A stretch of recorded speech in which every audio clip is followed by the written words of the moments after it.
Botswana has experienced heavy rains that have led to flooding. The government of Botswana says it's working hard to assist affected communities. At least 7 people, including 3 children, have been killed in flash floods in Botswana. The relentless downpour has left thousands of residents displaced. For years, Botswana lived in our imagination, a place of vast wilderness, remote camps, endless sand roads, and some of Africa's most untouched landscapes. But by early 2026, record rainfall had changed everything. Rivers overflowed their banks. Entire reserves became inaccessible. Travelers already inside Botswana spoke of flooded roads, difficult conditions, and vehicles getting stuck deep inside the wilderness. And despite all of that, we were still going.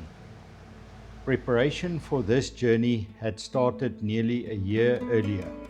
Countless hours of research, route planning, vehicle modifications, and learning everything we possibly could about traveling through Botswana. We upgraded the vehicle for reliability and capability, built the trailer to remain fully off-grid, increased our fuel and water carrying capacity, and prepared for the harshest conditions we might encounter. This would be our first journey into Botswana, our first true long-distance overland expedition. Nearly 3 weeks completely off-grid, thousands of kilometers through unfamiliar terrain, uncertain road conditions, and no real way of knowing what waited ahead. For the next 17 days, we would travel across Botswana through remote wilderness areas, national parks, deep sand tracks, river systems, and some of southern Africa's wildest and most isolated landscapes. Our route would take us from South Africa across the Botswana border to Khama Rhino Sanctuary, across the vast open landscape of Magadi Pans, into the wilderness of Ngaipan National Park, and eventually north into the remote Kwai region in the northern Okavango Delta, through areas heavily affected by seasonal rains. Along the way, we would experience incredible wildlife encounters, challenging road conditions, remote camps deep in the bush, and moments that would leave a lasting impression on us forever. But no amount of preparation could remove the uncertainty completely, because Botswana had a way of reminding you that nature always has the final say. And on the morning of the 23rd of April 2026, after months of preparation, it was finally time to leave. Unlike a traditional safari, this journey would be completely self-drive and fully self-sufficient. Once inside the remote areas of Botswana, we would largely be relying on our own planning, our own equipment, and our own decisions. That meant preparation became one of the most important parts of this entire expedition.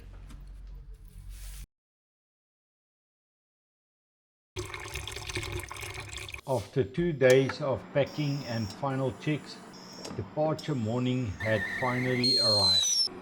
And with Botswana receiving some of the heaviest rainfall in decades, there was still a lingering question in the back of our minds. Would the wet conditions follow us north?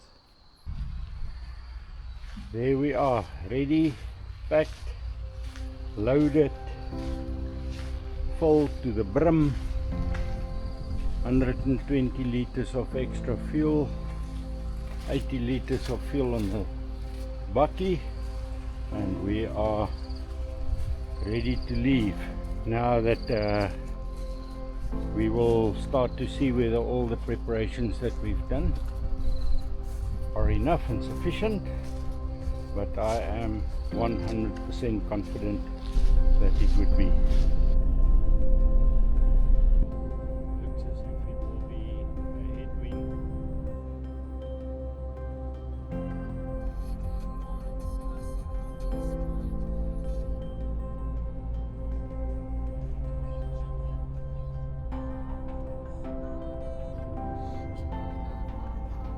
For the first leg of our journey, we needed to cover roughly 570 kilometers from home to Matamba Bush Camp, our final overnight stop before entering Botswana the following day. The route we chose was not necessarily the easiest option, but it made the most sense financially. With the ongoing global energy and fuel price crisis, fuel cost had become one of the biggest considerations when planning a long-distance overland expedition like this, especially while towing a fully equipped off-road trailer over thousands of kilometers. Careful route planning therefore became just as important as vehicle preparation itself.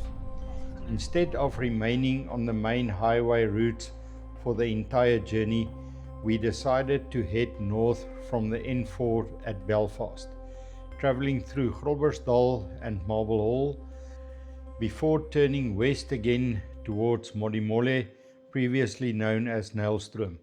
From there, the final stretch of the day took us through Valwater and deeper into the Limpopo bushveld towards Matamba Bush Camp.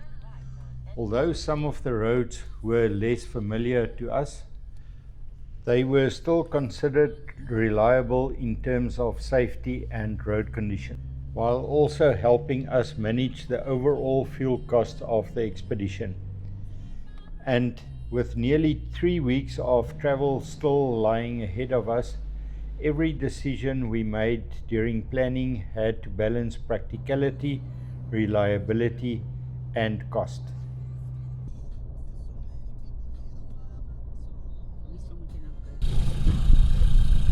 Sometimes it doesn't happen as planned. Luckily, we felt a strange feeling, and when we looked back, our ground sheet came loose. Looks as if he was through the wars.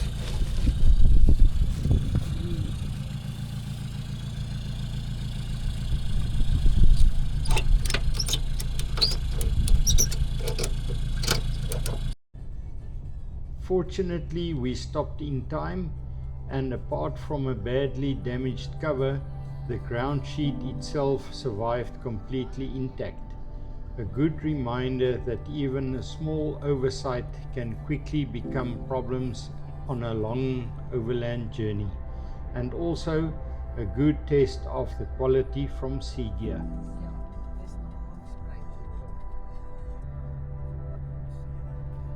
By mid-afternoon, we finally arrived at Matamba Bush Camp, and what awaited us here was a complete surprise, but more of that a little bit later. On our arrival at Matamba Bush Camp, one of the first things we had to do was disinfect the wheels of both the vehicle and trailer, using chemicals provided at the entrance. We also had to disinfect the soles of our shoes before entering the camp. Although it seemed like a small and routine task, it formed part of a much larger effort to help control the spread of foot and mouth disease currently affecting both South Africa and Botswana. Our thoughts truly goes out to the farmers and communities whose livestock and livelihoods are being impacted by this devastating disease. And as we would soon discover, these biosecurity measures would become a normal part of traveling through the region during this expedition.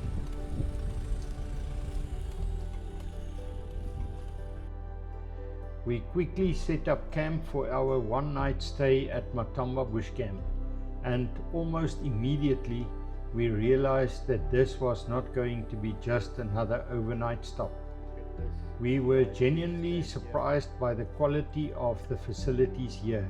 Spacious campsites, beautiful maintained ablutions, hot showers, a clean swimming pool, and all of it set right in the middle of the bushveld.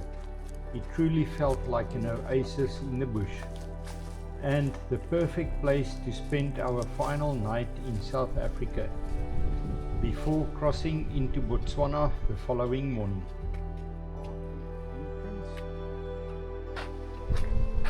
Nice outside shower here,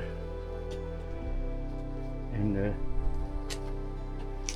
bush toilet, and a very nice and clean wash-up facility. Unbelievable, amazing. Walking to the spot, you wouldn't imagine it looking like this. Chameleon there, and a nice method to show it's occupied. Yeah. Now it's occupied.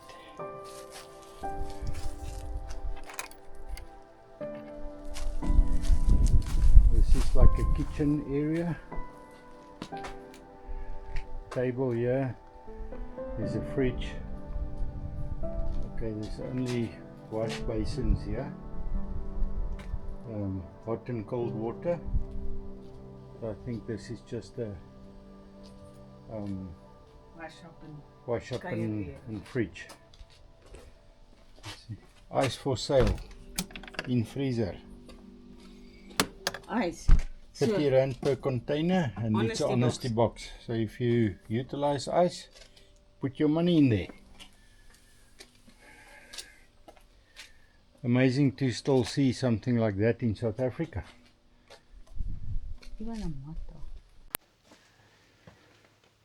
This is one of the closed bathrooms.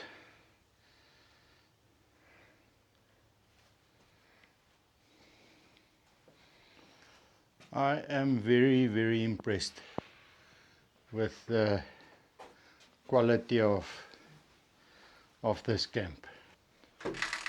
Here's another toilet. And there's the basin.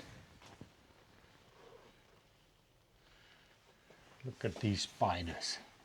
Look at these spiders. What is even more impressive to me is the fact that there is electricity at all these points. The bathrooms have 220 volt electricity. It's not 12 volt. The campsites have electricity, and the electricity grid must have cost them a little bit, maybe more than a little bit, and just the level of excellence here is amazing. Nice to see people care, and they want to set a standard that is above the average. This is definitely above average. Veld is nice and green. You can see they've had also a lot of rain, and we are glad to be able to experience this.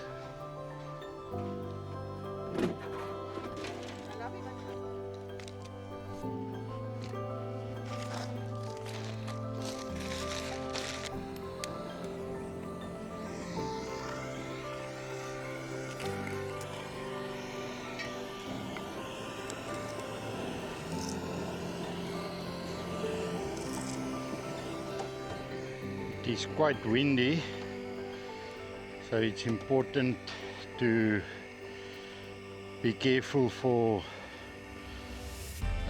little coals blowing into the veld, but luckily it's wet and the grass is quite green, so the danger of fire is not that high, but still need to be very careful. That's why they provide a drum like this, a half drum like that. So when you're done, you put that over your coals to make sure it doesn't spread into the veld and cause a veld fire.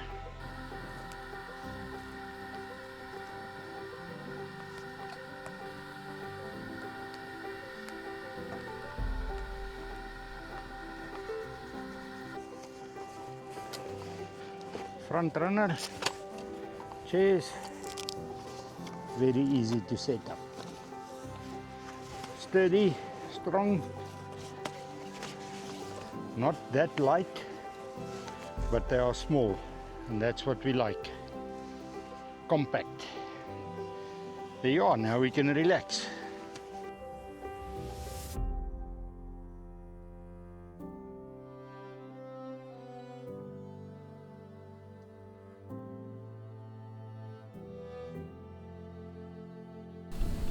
Natuurlijk like nie.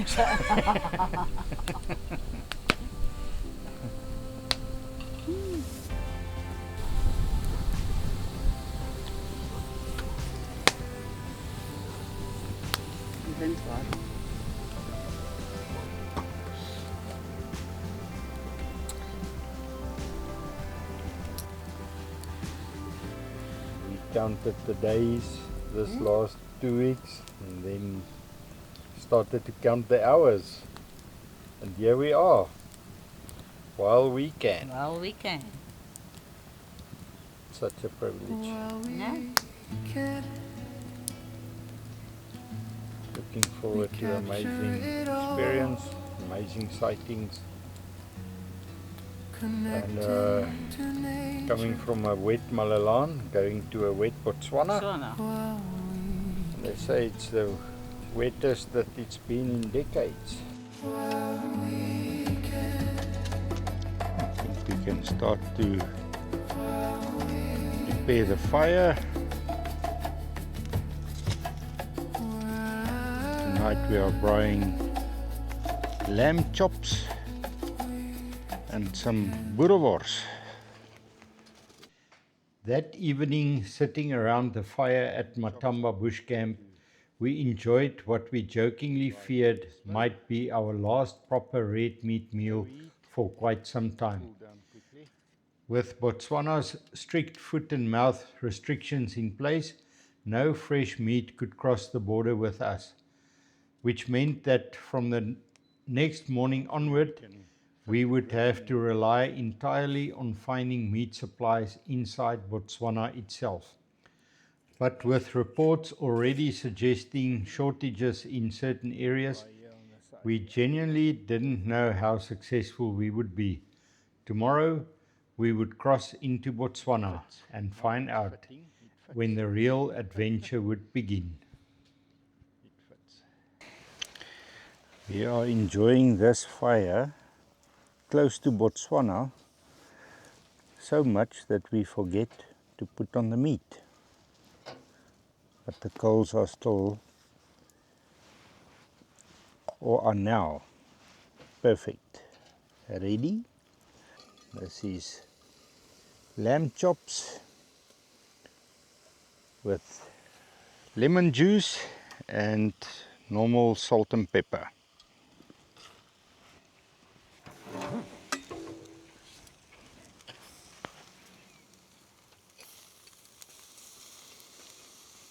Looking good.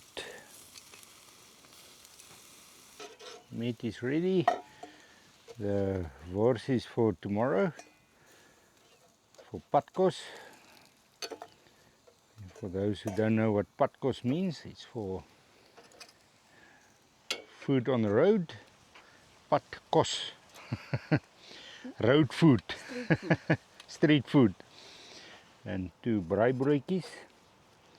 And braaibroodjies means bread on the fire.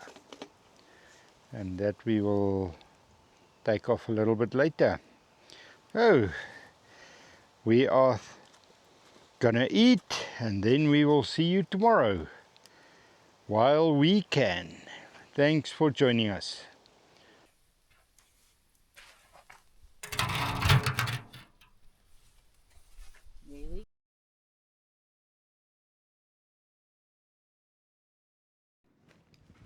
Before leaving on the second leg of our journey, we took one last opportunity to enjoy the excellent facilities at Matamba Bush Camp.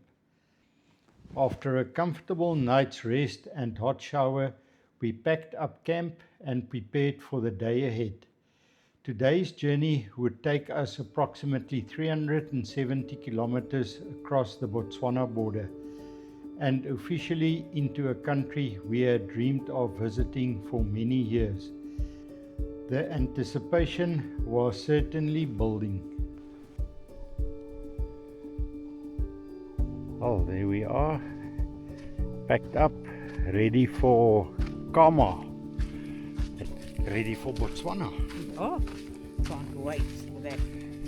Going for a shower quickly here in the bush, proper bush shower, and then we'll be on our way.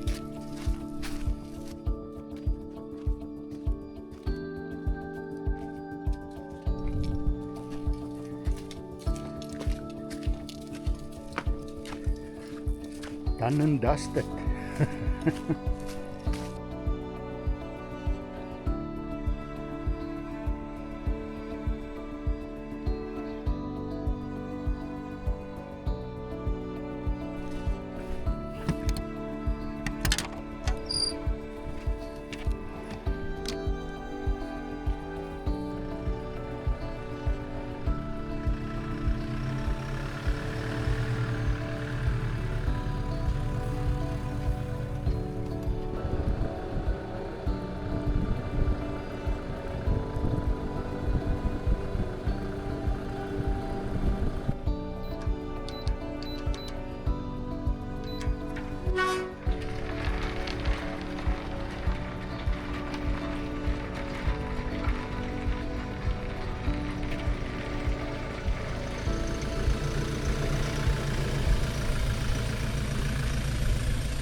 One of the final preparations before crossing into Botswana was exchanging some South African rand for Botswana pula.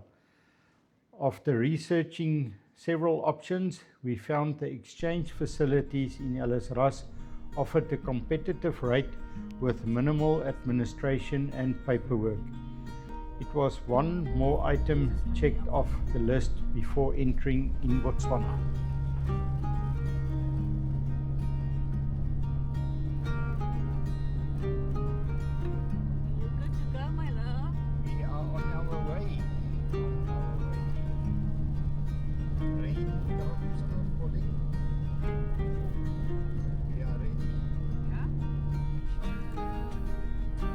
Before reaching the border, we had a quick stop to visit my daughter, son-in-law and our grandchildren before entering Stockport border crossing. Long journeys are always made a little more special by moments like these. A cup of coffee, a chance to catch up, and an opportunity to say goodbye before continuing north. Before long, it was time to get back on the road and head for the border.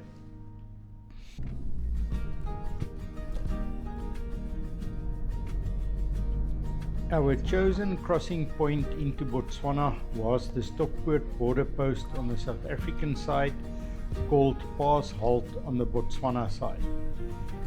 We had heard positive reports about this crossing beforehand, and thankfully they proved to be completely accurate. By African border standards, the process was remarkably efficient. The crossing itself is relatively quiet, with no commercial trucks allowed to use this route. The bridge across the Limpopo River is only a single lane, adding to the unique character of the border post. Within a short time, all the formalities were completed, and we officially entered Botswana for the first time. It was a moment we had been looking forward for almost a year.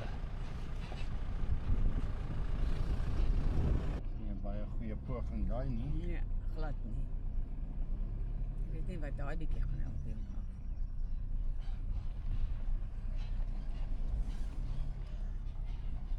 Not long after crossing into Botswana, we approached our very first town of the journey. Like many towns throughout the country, the speed limit gradually reduced as we entered the built-up area. Unfortunately, I was a little slow in adjusting my speed and was stopped by traffic officials for exceeding the limit by 10 kilometers per hour. Fair enough, that one was entirely my fault. The result was a 300 pula fine and an early reminder to pay close attention to the speed limits throughout Botswana. I'm good, and you? Almost immediately, Botswana felt different. The pace seemed slower, the roads quieter, and the sense of space surrounded us wherever we looked. After months of planning and anticipation, we were finally here. Our next important stop was the town of Palapye. Because of the foot and mouth restrictions preventing us from bringing fresh meat into Botswana, we needed to stock up on supplies for the week ahead. Between several supermarkets and grocery stores, we managed to purchase all our fresh produce, dairy products, fruit, vegetables, and finding red meat proved to be somewhat more challenging. Supply was limited on some areas and availability could not be taken for granted. Fortunately, after visiting several stores, we managed to secure enough meat for the coming days. Much to our relief, our fears of being forced into a completely vegetarian lifestyle for the duration of the trip did not materialize. No offense intended to any vegetarians, of course.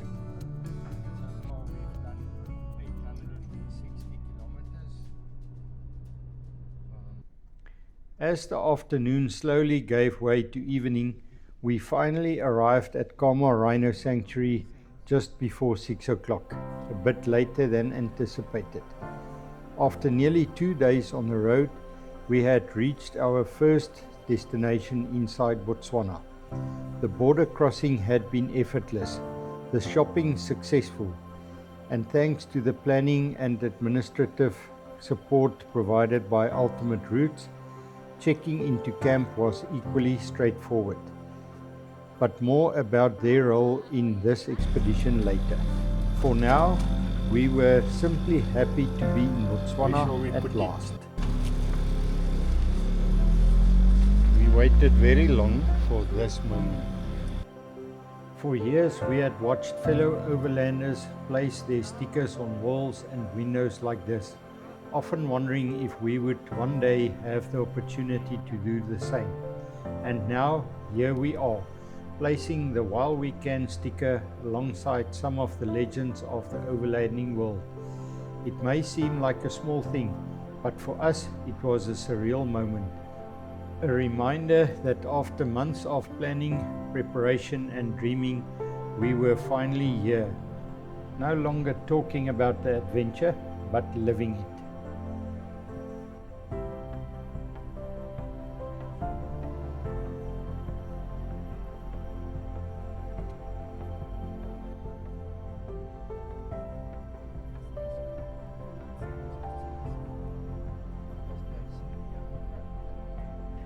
As evening approached, we made our way to the campsite.